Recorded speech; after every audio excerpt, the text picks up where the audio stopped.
It was the winter of 1847, the kind of winter that pressed its weight against every cottage door in our little English village.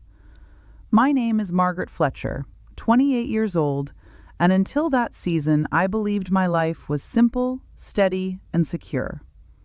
My husband Andrew was 30. Gentle, well-spoken, always smelling faintly of cedar from the crates he carried for the merchant company in London. His job kept him on the road more than I liked, but I never questioned it. I trusted him the way a lighthouse trusts the sea. Steady, even when the waves grow loud. I worked at the village schoolhouse a few hours each day, helping children learn their letters. The rest of my time I spent tending our small stone home on the hill, the one with ivy climbing the chimney and sparrows nesting in the rafters. I thought our quiet life was enough. I thought I knew every truth that lived inside Andrew's heart. One afternoon, the sky hung low and heavy, the color of wet ash. I was mending a torn sleeve by the hearth when I heard hooves strike the frozen ground outside. The post rider called my name, breath rising in white clouds. A small bundle of letters rested in his hand. Most were ordinary, a bill, a notice, a request from the schoolmaster. But one envelope stopped me. Pale blue, unfamiliar handwriting, addressed to Andrew. The seal was already cracked. I told myself I was only checking whether it needed urgent attention. But the moment I slid the letter free, my pulse shifted, uneasy. Inside was a thin charcoal sketch, a man sitting beneath a towering oak tree. Andrew. There was no mistaking the slope of his shoulders, the careful tilt of his head. Beside him sat a little girl, no more than 6.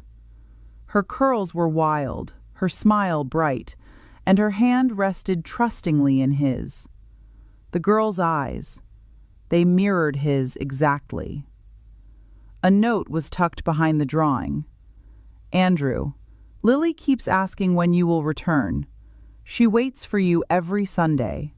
Please come before she begins to believe you have forgotten her. Charlotte. My hands trembled. The ink blurred as tears gathered. Who was this child? Who was Charlotte? And why was my husband meeting them? That evening, Andrew returned, boots muddy from the road, face flushed from the cold. He kissed my forehead as always, but my body remained still.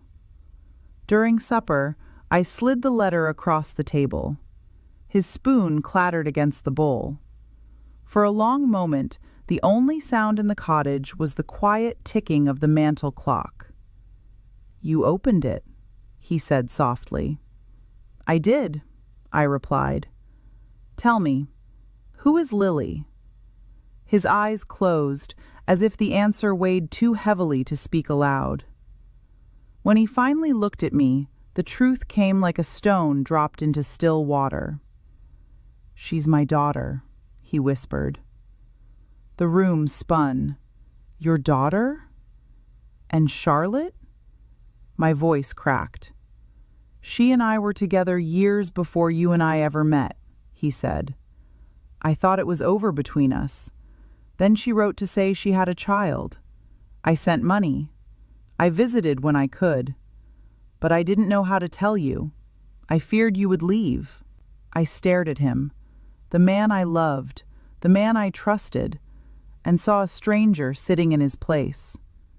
"You built our marriage on silence," I said, "on pieces of yourself you hid from me." He reached for me, but I moved away. The walls of our home felt smaller, colder. "You need to be with your daughter," I murmured. "She shouldn't grow up waiting at a gate that never opens." His shoulders sagged. He packed quietly, every fold of his clothes sounding like another crack in the life we shared. At the door, he whispered, "I never meant to hurt you." But hurt me he had. When the door shut behind him, the cottage echo felt like a final goodbye. The days after Andrew left felt strangely hollow, as if someone had reached into my chest and taken a piece of me I hadn't realized was fragile. The cottage grew too quiet, too wide, and every creak in the floorboards reminded me of footsteps that would never return. I tried to keep busy. I scrubbed the floors twice, rearranged the shelves, even cleaned the soot from the hearth. But the silence followed me from room to room, whispering questions I wasn't ready to answer. At night, I lay awake listening to the wind brush against the shutters, wondering how long he had carried the secret, wondering how many moments of our marriage were built on half-truths. The hurt had layers, like frost upon frost. Without his income, keeping the cottage was impossible. I packed my belongings, a few dresses, my mother's brooch, and the books I taught from, and moved into a small room above the bakery. The window looked over the street instead of open fields, but at least the warmth of rising bread softened the loneliness every morning. I left the schoolhouse and began working full-time at the infirmary. The hours were long, the air always thick with medicine and murmured prayers. But tending to the sick filled a space inside me that grief could no longer reach. Their needs were immediate, their pain real, and somehow helping them kept me from drowning in my own. Winter arrived with a fierceness we hadn't seen in years. Snow piled against cottage roofs, and the village road turned into a white ribbon winding through silent fields. Each evening, I wrapped myself in a wool shawl and walked home beneath a sky that seemed too big for one person to stand under.